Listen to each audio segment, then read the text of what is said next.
Donc du coup, bonjour à tous.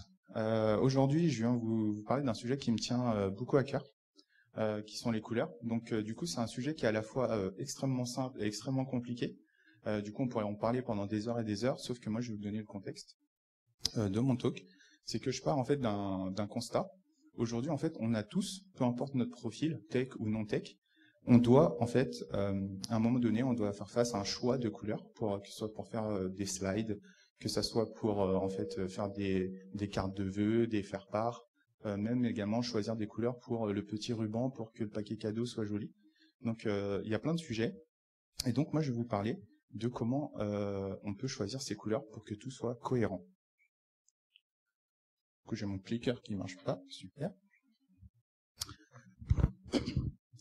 Du coup je vous montre ça. CFC, est-ce que dans la salle ça parle à quelqu'un? Non. En fait, le CFC, c'est le Comité français de la couleur. Du coup, il y a vraiment un truc comme ça qui existe. C'est une association de loi 1901. Ils ont un site, comité français de la couleur.com. Ils sont allés chercher loin pour le nom. Et en fait, le rôle de ce comité, c'est de travailler, de discuter tout plein de sujets autour des couleurs, sur plein de sujets comme l'agroalimentaire, les vêtements, etc. Et en fait, c'est une entité qui est super respectée dans le domaine des couleurs. Du coup, je vais vous parler des couleurs. On va se mettre un peu d'accord sur ce que c'est une couleur. Du coup, on se pose la question. Du coup, c'est là que j'ai plus mes notes. On va y aller freestyle. Donc là, je vous montre le spectre optique des couleurs visibles. Du coup, en fait, notre œil est capable de voir les couleurs de longueur d'onde qui vont de 380 nanomètres à 780 nanomètres. Donc à gauche, vous avez les ultraviolets qu'on ne voit pas. À droite, vous avez les infrarouges, les ondes radio, etc. Du coup, une couleur, c'est défini par trois caractéristiques principales. Donc on a la couleur spectrale, qui va être le nom de la couleur, par exemple vert, jaune, bleu. Et en fait, ça s'appelle la teinte d'une couleur. Vous avez le pourcentage de blanc, la luminosité, et en fait, le pourcentage de gris, la saturation. Et en fait, ces couleurs, donc ces longueurs d'onde, comment ça se fait que nous, on les perçoit?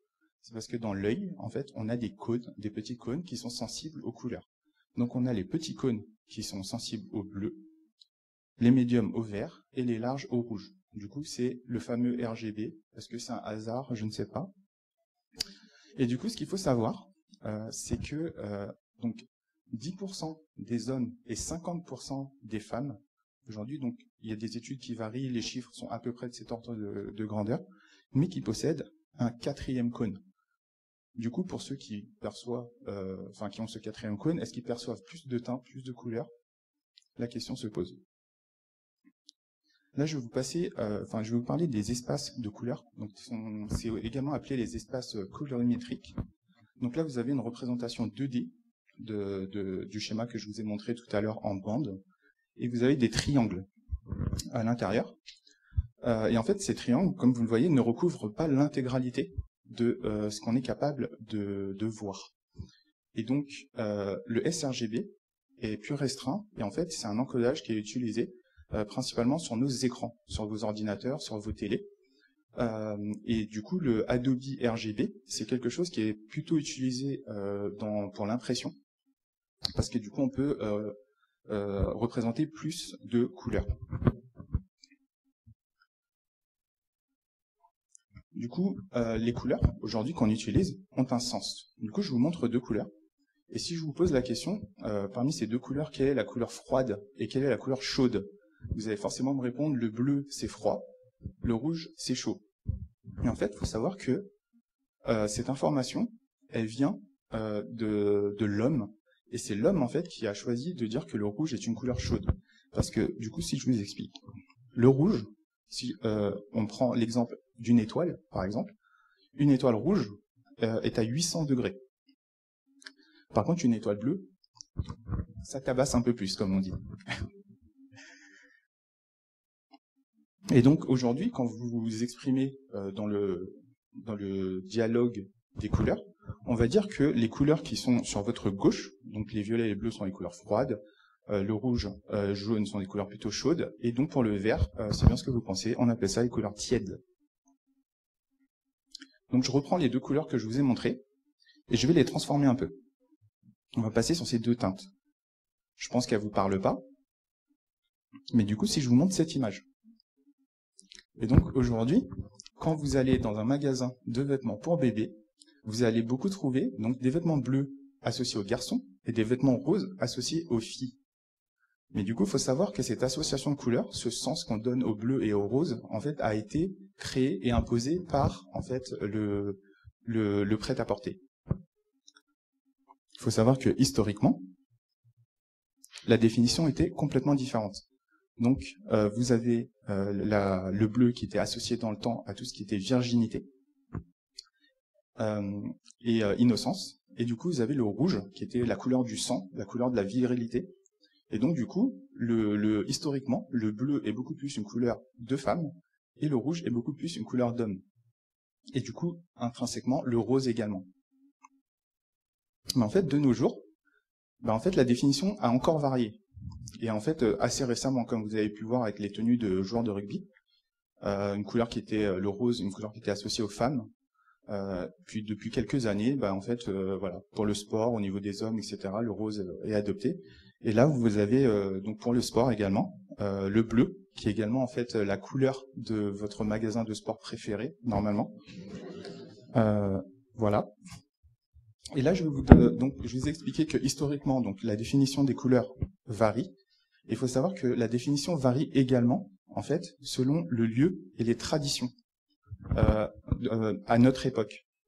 Et donc, vous avez le blanc, qui est associé par chez nous ici au mariage, à la naissance.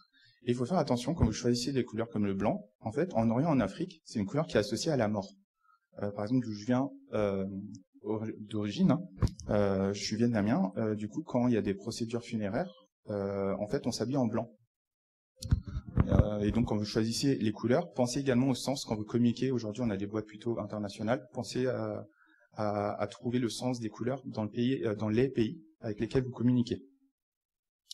Donc, le vert, en Inde, plutôt une couleur qui est liée à l'harmonie. Aux États-Unis, plutôt l'argent, le dollar, la chance. Et le violet, par exemple, associé par chez nous à la féminité. En Chine, c'est associé à la pauvreté. Et en fait, pourquoi ça ? Parce que le jaune, c'est la couleur impériale. Et donc, en fait, le violet est la couleur opposée au jaune. Et je vous expliquerai ça tout à l'heure. Et du coup, comme c'est la couleur opposée, c'est associé à la pauvreté. Et du coup, vous n'êtes peut-être jamais posé la question, mais il y a très peu de Chinois habillés en violet. Et donc, en fait, quand vous avez ces différentes couleurs, vous les associez ensemble pour créer une palette de couleurs. Et c'est ce que vous allez utiliser pour vos prints, pour vos slides et pour vos besoins. Je vais vous donner des petites astuces. Donc moi, comment je fais quand j'ai besoin de créer une palette de couleurs et que j'ai pas d'idée. Pour avoir quelque chose de cohérent, je peux me baser sur des photos. Je peux me baser également sur des livres, des tenues de mode. Et en fait, il y a des gens qui ont déjà travaillé toute une palette de couleurs. Et c'est même des fois disponible dans la nature, si vous prenez une photo. Et donc là, ce que j'ai fait sur la droite de l'image, j'ai extrait les couleurs de ce super plat de pâtes épicé. Et du coup, on obtient quelque chose de plutôt cohérent, qu'on peut utiliser comme on le souhaite. L'astuce se répète sur cette image, plutôt une image de mode.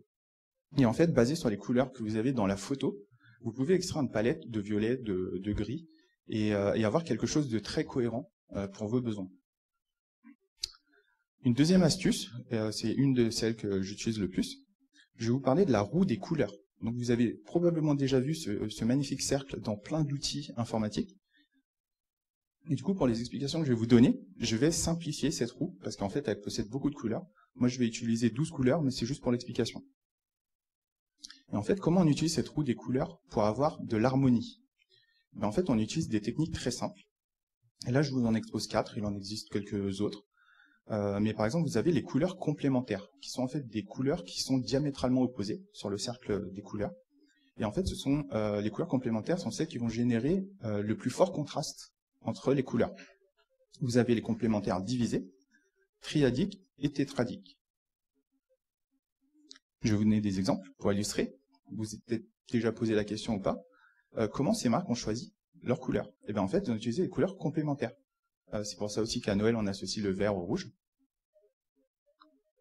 Un autre exemple, pour le jaune et le violet, donc les couleurs opposées dont je vous parlais tout à l'heure, avec le violet pour la pauvreté en Chine.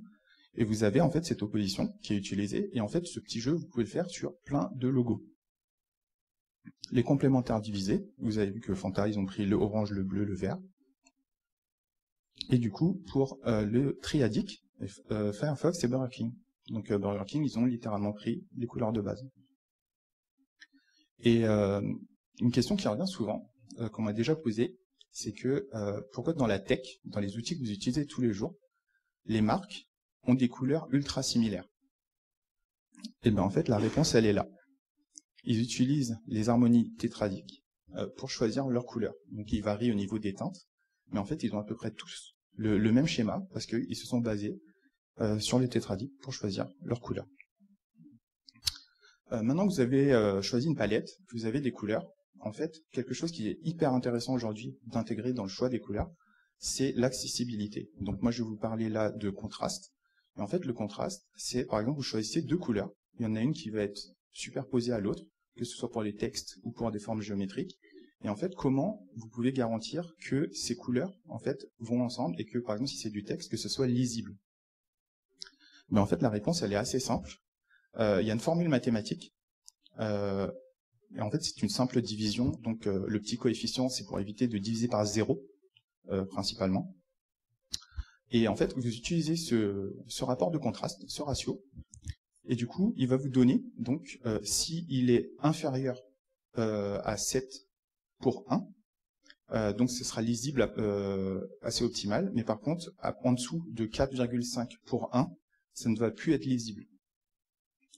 Et donc, quand vous choisissez des couleurs, vous avez une multitude d'outils sur Internet qui vous permettent en fait de rentrer les valeurs de couleurs que vous avez choisies. Et en fait, ces outils vont vous donner en fait le ratio de contraste pour voir si c'est lisible ou non. Là, je vais parler de daltonisme. Donc, je vous ai montré tout à l'heure un spectre de couleurs. Donc, pour les personnes comme moi qui n'avons pas de problème de vision, on va voir en fait la première ligne quand on voit le spectre des couleurs. Il y a peut-être des personnes dans la salle qui sont atteintes de daltonisme et qui voient une des variantes que vous voyez en dessous, voire même il y a des personnes qui sont atteintes d'achromatopsie qui ne voient pas du tout les couleurs. Du coup, c'est un sujet un petit peu complexe. C'est un sujet un petit peu complexe. Là, dans un talk de 20 minutes, j'ai pas le temps d'approfondir. Quand je vous partagerai mon deck de slides, je vous mettrai des références vers des outils. C'est un sujet extrêmement vaste et il y a plein d'outils disponibles aujourd'hui pour traiter le sujet. Du coup, je vais vous donner quelques petites astuces aussi pour choisir les couleurs.